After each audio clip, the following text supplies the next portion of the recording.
नमस्कार दोस्तों, जय जोहार। मैं कौशल तिवारी और बीनिया संध्या में आपका स्वागत है। चंडीगढ़ में मेयर चुनाव को लेकर जिस तरीके से नंगा नाच खेला गया, उसी तरीके से सुप्रीम कोर्ट ने भी जमकर फटकार लगाई।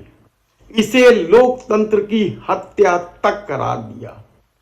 वीडियो क्लिपिंग भी देखी गई, लेकिन महापौर बने रहेंगे, उन्हें नहीं हटाया गया है। यानी अवैध रूप से चुना हुआ व्यक्ति महापौर बना हुआ है, तब लोकतंत्र की हत्या का क्या मतलब है? क्योंकि महाराष्ट्र में भी याद कीजिए कि सुप्रीम कोर्ट ने क्या कहा था। सुप्रीम कोर्ट ने यही कहा था कि सरकार अवैध है, राज्यपाल की भूमिका संदिग्ध है।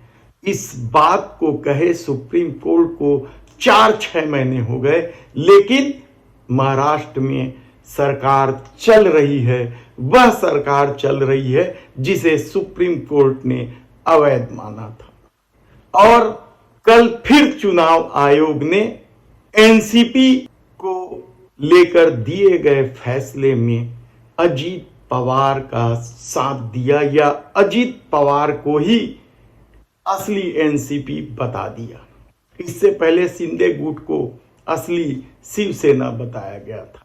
यानी जिन लोगों ने मेहनत करके इन पार्टियों को खड़ी की थी, वे नकली हो गए एक ही झटके में।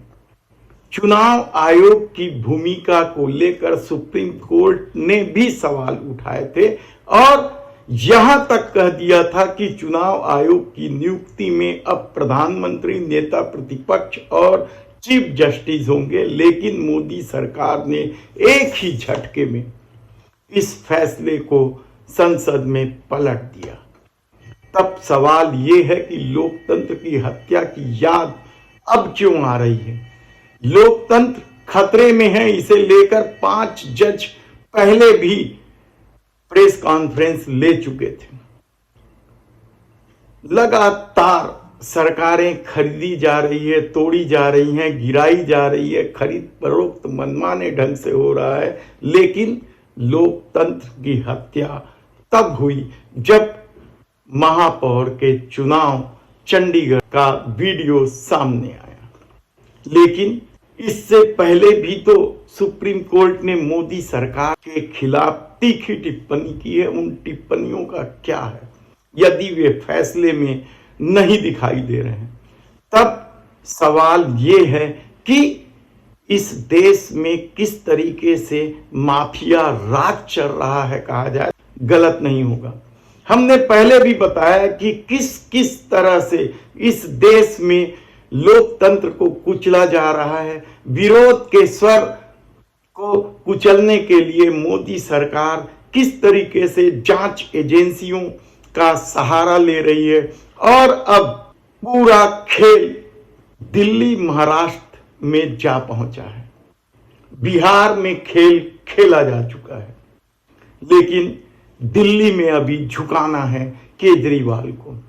कल भी केजरीवाल के सचिव सहित आम आदमी पार्टी के कई दिग्गजों के यहां ईडी ने छापेमारी की। मिल कुछ नहीं रहा है। आम आदमी पार्टी के नेता आतिशी ने प्रेस वार्ता लेकर खुलकर सब बात कही कि किस तरीके से ईडी अपने अधिकारों का दुरुपयोग कर रही है और सुप्रीम कोर्ट के गाइडलाइन को भी नहीं मान रही है। मामला सुप्रीम कोर्ट में जाएगा तो सुप्रीम कोर्ट तल्ख टिप्पणी कर देगी, लेकिन फैसले में ये सब बातें नजर नहीं आती। महाराष्ट्र से लेकर चंडीगढ़ किस तरीके से लोकतंत्र की हत्या हुई है।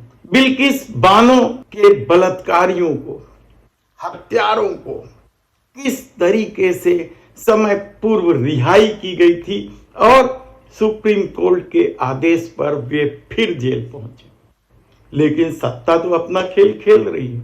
याद कीजिए आप महिला पहलवान किस तरीके से रोती बिलखती रही, लेकिन देश का नाम रोशन करने वाली इन बेटियों के आंसू भी सत्ता को दिखाई नहीं दिए।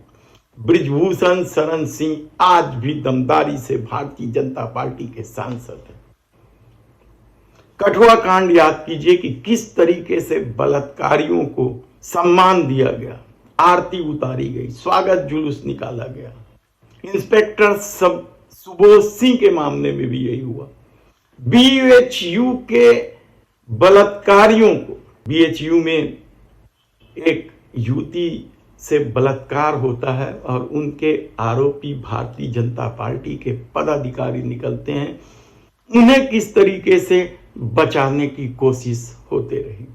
और मुरादाबाद में किस तरीके से गौकसी करने वाले बजरंग दल के कार्यकर्ताओं को थाने से छुड़ाने किस तरीके से विश्व हिंदू परिषद ने हंगामा खड़ा किया।